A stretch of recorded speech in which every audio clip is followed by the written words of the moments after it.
Lắng nghe lời Phật dạy về 4 nỗi khổ lớn nhất đời người, ai cũng nên biết để vượt qua. Đây là những nỗi khổ lớn nhất của đời người mà ai cũng nên biết để có thể vượt qua, sống một đời an nhiên tự tại.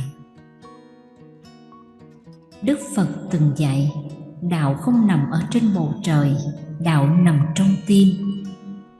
Và chỉ những ai nhận thức được về bản thân thì mới có thể thức tỉnh và tránh được buồn phiền, sầu muộn, lo âu, buồn bã của con người thường bắt nguồn từ khó khăn, vất vả trong cuộc sống, được biểu hiện qua nhiều trạng thái khác nhau. Dưới đây là 4 nỗi khổ lớn nhất đời người theo lời Phật dạy, ai cũng nên biết để có thể vượt qua, sống một đời an nhiên vô thường. 1. Không nhìn thấu bản thân mình. Theo Phật giáo, một trong những nỗi khổ lớn nhất của đời người là việc không thể nhìn thấu bản thân mình. Nhiều người hay lầm tưởng bản thân mình sẽ luôn hiểu rõ mình nhất. Thế nhưng trên thực tế, việc thấu hiểu sâu sắc về sinh mệnh cá nhân lại là điều khó khăn nhất. Một người không thể thấy được bản thân mình vẫn lạc trong vòng lẩn quẩn không lối ra, không thấy vết thương của mình sau mỗi lần thất bại, không tìm thấy nơi an yên, tịnh dưỡng sau những sự xô bồ, sầm uất thì khó có thể thấu hiểu được vô thường. Trước những khó khăn, dông bão của cuộc đời, một người khó có thể nhìn rõ được hoàn cảnh của chính mình đang gặp phải. Họ không thể thấy được bản thân đang mắc kẹt trong vòng lẩn quẩn, không thấy bản thân mình đang bị tổn thương, cần được tịnh dưỡng, không tìm thấy chốn bình yên phía sau những sóng gió khó khăn. Họ cũng không thể tìm thấy đường về sau cả một hành trình vất vả, mòn mỏi, không thấy được niềm vui đằng sau những sầu lo. 2. Tiếc nuối quá khứ. Con người nếu cứ mải mê sống trong quá khứ, luôn tiếc nuối những sự qua đi, thì cả cuộc đời sẽ dằn vặt không yên. Quả thực, con người rất dễ bị quá khứ đeo đuổi, nhất là khi những tháng ngày trước mặt đang gặp khó khăn, trắc trở, không đẹp đẽ, tươi sáng như ta từng có. Một người có thể luyến tiếc những kỷ niệm bên người cũ, dù đó chỉ là những ký ức mờ nhạt. Người kia đã nhanh chóng vượt qua, tiếc nuối những điều chưa thể làm, dù cơ hội đã vụt mất. Một người có thể tiếc nuối danh vọng khi xưa, những tiếng vỗ tay khen ngợi hay bằng khen, lời chúc, dù đó chỉ là những hư vinh đã qua.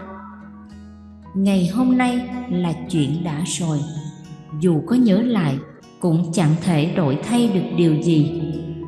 Thời gian một khi đã trôi qua thì không thể lấy lại.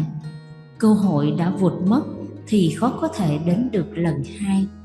Còn lưu luyến nghĩa là tâm còn dây dứt, là một ngày tự để mình chìm trong bể khổ. Nuối tiếc quá khứ chính là tự phủ lên hiện tại một lớp mây mù ảm đạm, khiến tương lai cũng vì thế mà mờ mịt, tăm tối. 3. Không biết từ bỏ. Một người không biết từ bỏ, không bỏ qua được những mặc cảm, tội lỗi trong quá khứ, không buông bỏ được một người hay sự việc đã đi qua, giống như cứ mang theo mình những tảng đá nặng nề đi đường dài. Từ bỏ không phải là từ bỏ của cải, vật chất, mà là từ bỏ đi những suy nghĩ sầu não, phiền muộn, uất ức.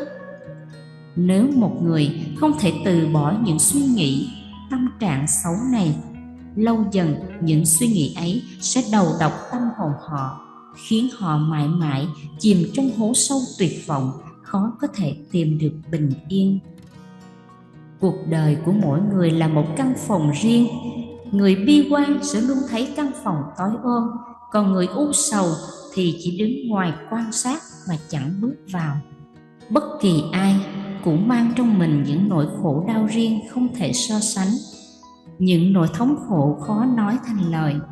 Học cách buông bỏ cũng là cách mà đạo Phật gia giảng con người biết cách rũ sạch bụi trần, trở về với bản tính thiện lương đơn sơ nhất. 4. Không thể đứng dậy khi vấp ngã. Trong cuộc sống, khó có thể kiếm ra một người chưa từng nếm trải sự thất bại, phải gục ngã trước sóng gió của cuộc đời. Thế nhưng, nếu không thể đứng dậy sau vấp ngã, vượt qua những sai lầm trong quá khứ, thì có lẽ đời người sẽ chỉ toàn những lời than trách mà thôi. Những người thành đạt nhất lại chính là những người nếm trải thất bại nhiều nhất.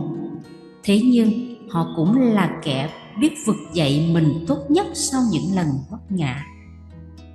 Cách tốt nhất để có thể vượt qua thất bại là tự lực cánh sinh. Nếu cứ nằm đó than thân trách phận mãi, liệu có ai sẽ tới cứu giúp được đây? Lòng tốt của người khác cũng có khi hữu hạn, không phải ai cũng luôn sẵn lòng nâng đỡ trợ giúp.